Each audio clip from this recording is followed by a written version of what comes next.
मैथिली आ भोजपुरी के सबसे नीक चैनल एपी प्रोडक्शन दरभंगा के एखनई लाल बटन दबाकर सब्सक्राइब करू और घंटी के निशान बटन के जरूर दबाओ ताकि नव नव ऑडियो आ वीडियो अहाँ सब लग तुरंत पहुँच सके।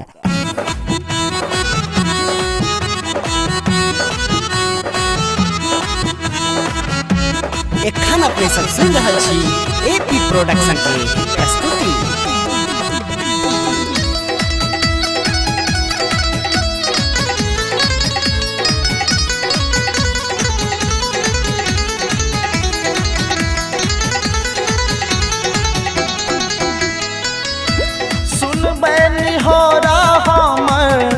सुन बैनी हो हमर कहिया है तारा मैया, कहिया है तारा मैया, कहिया है मैया है चरण पखारत मोर नोर उठायब कहिया कोर में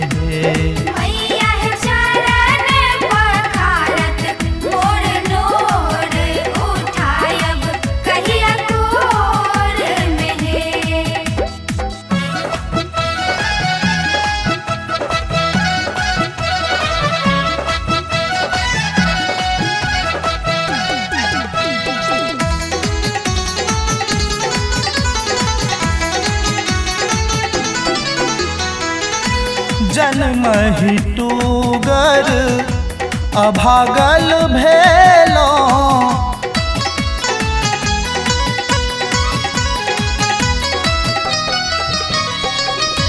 जन्म ही टूगर अभागल भेलो, रख लो लिलोह सब दिन नहीं दुल रेलो, नहीं दुल रेलो।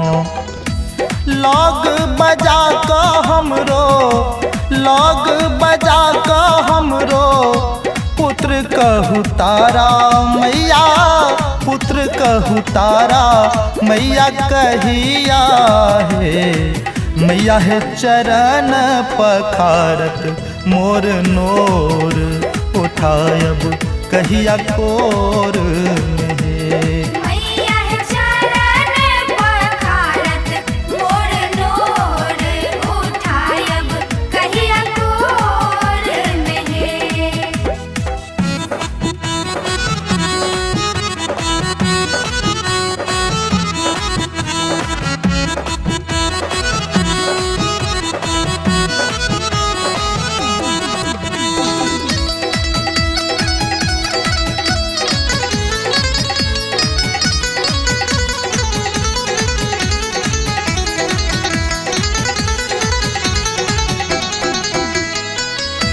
जगत नि मेरा निज कर तू अम्ब,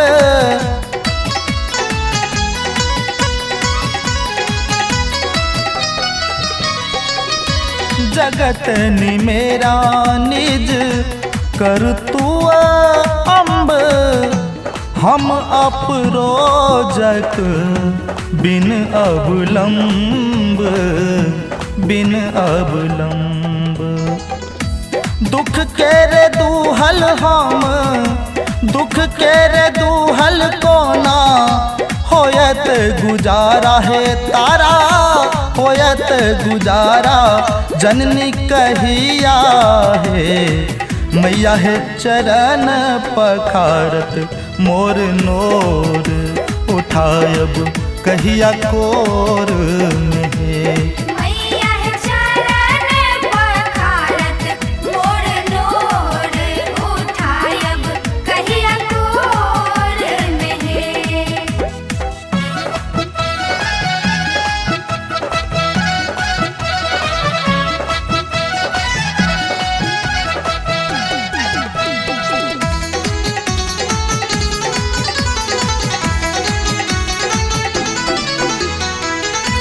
सच्चिदानंद केर दोष मिटा दे,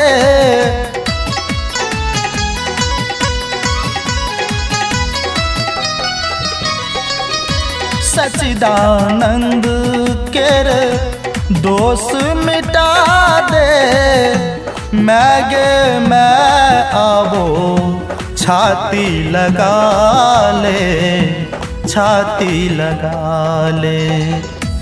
पप्पू पंकज के माँ, पप्पू पंकज के माँ, तोरे सहारा है तारा, तोरे सहारा। मैया कहिया है, मैया है चरण पखारत मोर नोर उठायब कहिया कोर में। मैया है चरण पखारत मोर नोर उठायब कहिया कोर में। सुन बैनी होरा हमर, सुन बैनी होरा हमर, कहिया है तारा मैया, कहिया है तारा मैया, कहिया है मैया है चरण पखारत मोर नोर उठायब कहिया कोर में।